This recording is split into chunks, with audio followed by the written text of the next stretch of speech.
The state is ready to turn old Army barracks into new apartments at historic Fort Snelling.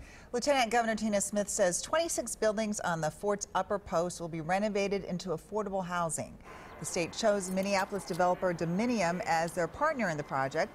Susan-Elizabeth Littlefield reports it'll take about $100 million and nearly 2 years to get the job done.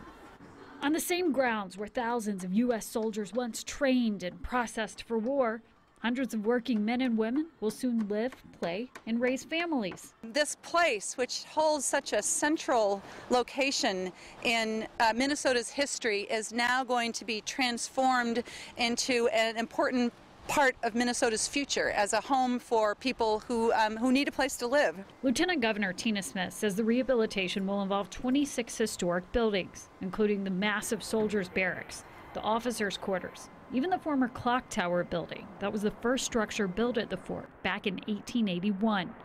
The DNR is partnering with Minneapolis apartment developer Dominium, which recently renovated St. Paul Schmidt Brewery. Thousands of people have connections to this very special place in Minnesota, very special place for our nation indeed.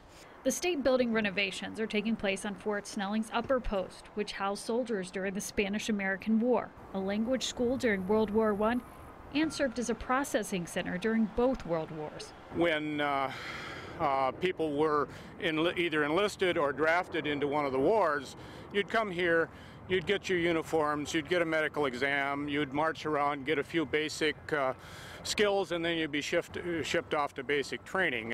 The site was designated a National Historic Landmark back in 1960 and turned over to the DNR in 1971.